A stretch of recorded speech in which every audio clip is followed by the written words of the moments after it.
الحمدللہ وکفا والصلاۃ والسلام علی من لا نبی بعد اما بعد فاعوذ باللہ من الشیطان الرجیم بسم اللہ الرحمن الرحیم۔ محترم بھائیو اور دوستو، اللہ جل جلالہ عم نوالہ نے ہمارے اوپر بہت زیادہ احسانات کیے ہیں۔ مالک کائنات نے قرآن عظیم الشان میں فرمایا لقد من اللہ علی المؤمنین اذ بعث فیہم رسولا، اور پھر اللہ سبحانہ کے بہت زیادہ احسانات ہیں۔ ان میں سے ایک بڑا احسان یہ ہے کہ خالق کائنات نے ہمارے اوپر اپنے پیارے رسول حضرت محمد صلی اللہ علیہ وسلم کو بھیجا، اور پھر احادیث میں فرمایا کہ لا یؤمن احدکم حتی اکون احب الیہ من والدہ وولدہ والناس اجمعین۔ فرمایا کہ تم میں سے کوئی بندہ اس وقت تک مومن نہیں بن سکتا جب تک کہ وہ اپنے ماں باپ اور اپنے مال، حتیٰ کہ اپنے جان سے بھی بڑھ کر رسول اللہ صلی اللہ علیہ وسلم سے محبت نہ کرے۔ اور پھر دیکھو اللہ سبحانہ کے ہمارے اوپر بہت زیادہ احسانات ہیں، بہت زیادہ، بے شمار، ان گنت، اور ان میں سے ایک احسان کا ذکر اللہ سبحانہ نے فرمایا۔ دیکھیں اللہ سبحانہ نے ہمیں پیدا فرمایا، یہ بہت بڑا احسان ہے۔ اگر وہ پیدا نہ کرتے ہمارا کوئی زور نہیں تھا۔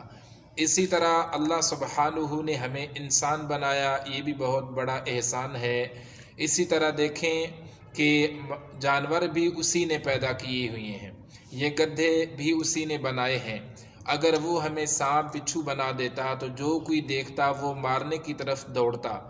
اور پھر انسانوں میں کتنے انسان ہیں جو مختلف بے شمار بیماریوں کے اندر، عوارض میں مبتلا ہیں، پریشانیوں کے اندر گھرے ہوئے ہیں۔ کسی کی آنکھ نہیں ہے، کسی کی آنکھ کے اندر بینائی نہیں ہے، کسی کی ٹانگ ٹوٹی ہوئی ہے، کوئی کسی بیماری کے اندر، کوئی کسی پریشانی کے اندر مبتلا ہے۔ اور پھر اللہ سبحانہ کے کئی ایسے بندے بھی ہیں جو اپنے ہاتھ سے بت بناتے ہیں، پھر ان کے سامنے سجدہ کرتے ہیں، ان کی پوجا پاٹ کرتے ہیں۔ اور پھر مالک نے ہمارے اوپر احسان فرمایا کہ ہمیں اپنے سامنے جھکنے کی توفیق نصیب فرمائی۔ کئی ایسے بیچارے ہیں جو اپنے مالک کو، اپنے خالق کو، اپنے رازق کو بھولے ہوئے ہیں، وہ اپنے رازق کو جانتے تک نہیں۔ کتنے لوگ ہیں جو مسلمان ہیں نام کے، مگر وہ مسجد نہیں جاتے، قرآن عظیم الشان کی تلاوت نہیں کرتے، اللہ کے سامنے سر نہیں جھکاتے۔ تو دیکھیں وہ لوگ جو صرف کلمہ پڑھتے ہیں اور پھر وہ اللہ سبحانہ کی عبادت نہیں کرتے۔ تو اسی طرح دیکھیں اللہ سبحانہ نے ہمارے اوپر احسان فرمایا کہ اللہ سبحانہ ہمیں عبادت کرنے کی توفیق نصیب فرماتے ہیں، اپنے گھر میں آنے کی توفیق نصیب فرماتے ہیں۔ یہ اللہ سبحانہ کا محض فضل اور کرم ہے، ہمارا اس میں کوئی کمال نہیں ہے۔ اگر وہ ذات مہر لگا دے، اپنے گھر میں آنے نہ دے، تو کسی کا زور نہیں ہے کہ وہ اللہ سبحانہ کے گھر میں آئے اور اللہ سبحانہ کے سامنے جھکے۔ جو آتے ہیں وہ اللہ سبحانہ کی توفیق سے آتے ہیں۔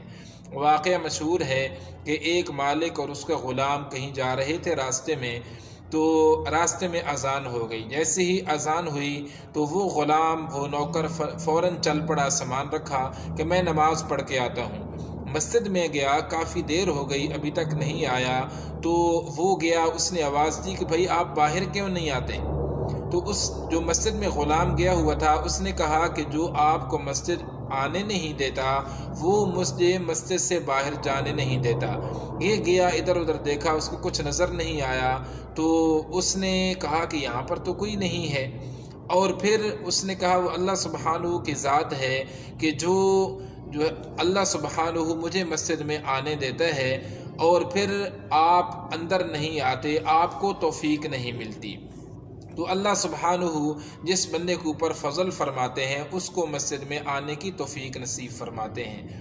اور پھر اس طرح دیکھیں دنیا کا ایک نظام ہے، دنیا کے اندر کسی ڈی سی سے ملنا ہو، کسی ایس پی سے ملنا ہو تو کتنی دیر لگ جاتی ہے، ملنے کے لیے درخواست دینی پڑتی ہے، اور پھر اسی طرح جو ہے درخواست دینی پڑتی ہے، ملازمین سے بات کرنی پڑتی ہے، اور پھر بھی معلوم نہ معلوم کہ وقت ملے گا یا نہیں۔ الجھن رہتی ہے انسان کو کہ نہ معلوم میری ملاقات ہوگی یا نہیں ہوگی۔ تو بہرحال وہ پوچھا جاتا ہے اپنا مقصد بتاؤ، آنے کا تمہارا مقصد کیا ہے۔ اس وجہ سے جو ہے ایک ترتیب ہے، ایک نظام ہے، اور اللہ سبحانہ کے پاس کوئی درخواست نہیں دینی پڑتی، اس کے سامنے کوئی سفارش نہیں چلتی۔ وہاں پر جب بھی بندہ آئے، رات 12 بجے 2 بجے دنیا والوں کے دروازے بند ہو جاتے ہیں، مگر اللہ سبحانہ کے دروازے کھلے رہتے ہیں۔ بندہ جس وقت جی چاہے اللہ سبحانہ کے سامنے سر جھکائے، اس مالک کائنات کے دروازے ہر وقت کھلے ہوئے ہیں۔ اور پھر وہ ذات بندے کو بڑے اعزاز و اکرام سے بلاتی ہے، حی علی الصلاح، آ جاؤ نماز کی طرف، حی علی الفلاح، آ جاؤ کامیابی کی طرف۔ وہ اللہ سبحانہ بندے کو بہت ہی اعزاز و اکرام کے ساتھ، بڑی تکریم کے ساتھ، محبت کے ساتھ بلاتے ہیں۔ اس مالک نے ہمارے اوپر قرآن بھیجا، قرآن نازل فرمایا، یہ بھی اس کا بہت بڑا احسان ہے۔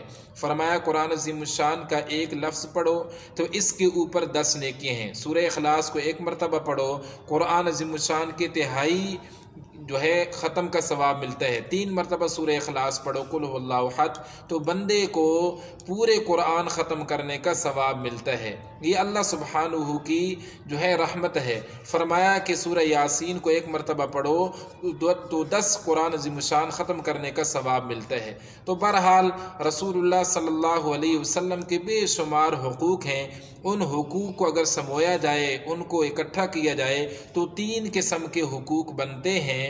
تو وہ انشاءاللہ دوسری نشست میں اللہ سبحانہ ہم سب کو آقا علیہ السلام کے حقوق پہچاننے اور ان کے اوپر عمل کرنے کی توفیق نصیب فرمائے۔ وآخر دعوانا ان الحمدللہ رب العالمین۔ يا نبي سلام عليك، يا رسول سلام عليك، يا حبيب سلام عليك، صلوات